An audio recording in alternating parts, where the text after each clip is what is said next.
America Bharat पर अमेरिकी कृषि और डेयरी उत्पादों के लिए अपना बाजार खोलने का दबाव बना रहा है, जबकि भारत अपने किसानों के हितों की रक्षा के लिए अडिग है। 9 जुलाई को डोनाल्ड ट्रंप प्रशासन द्वारा टैरिफ में दी गई 90 दिनों की छूट समाप्त होने वाली है, जिससे इस बात को लेकर अनिश्चितता बढ़ गई है कि क्या दोनों देशों के बीच मिनी ट्रेड डील हो पाएगी या भारत को अमेरिकी टैरिफ का सामना करना पड़ेगा।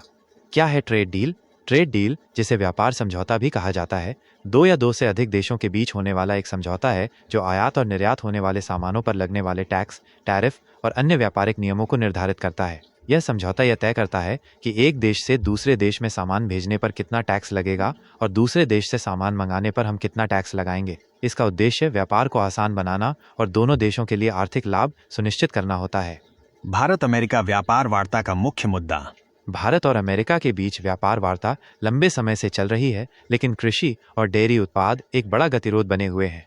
अमेरिका की मांग, अमेरिका चाहता है कि भारत अपने बाजार को अमेरिकी कृषि और डेयरी उत्पादों जैसे दूध, बादाम, पिस्ता, सोया, मक्का और गेहूं के लिए खोले और इन पर लगने वाले आयात शुल्क, टैरिफ को कम करे। अमेरिका का मानना है कि इससे उसकी कंपनियों को भारत में एक बड़ा बाजार मिलेगा और अमेज़न, वॉलमार्ट जैसी कंपनियां सीधे भारतीय ग्राहकों को उत्पाद बेच पाएंगी।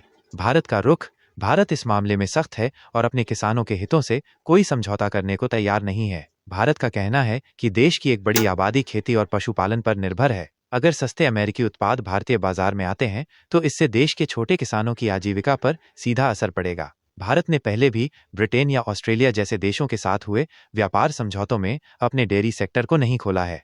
भारत के मंत्री और सरकार का स्पष्टीकरण। भारत सरकार के कई वरिष्ठ मंत्रियों ने इस मुद्दे पर अपना रुख स्पष्ट कर दिया है। निर्मला सीतारमण, वित्त मंत्री, पीयूष गोयल, वाणिज्य मंत्री और शिवराज सिंह चौहान, कृषि मंत्री, सभी ने साफ तौर पर कहा है कि भारत अपने मूल हितों से समझौता नहीं करेगा। कृषि मंत्री शिवराज सिंह चौहान ने तो यहां तक कहा है कि देश पहले हमारा मंत्र है और किसानों के हितों से कोई समझौता नहीं होगा। अगर भारत अमेरिका की बात मान ले तो क्या नुकसान हो सकता है? Global trade research initiative (GTRI) के संस्थापक अजय श्रीवास्तव के अनुसार, अगर भारत अमेरिकी टैरिफ कम करता है तो इसके गंभीर परिणाम हो सकते हैं।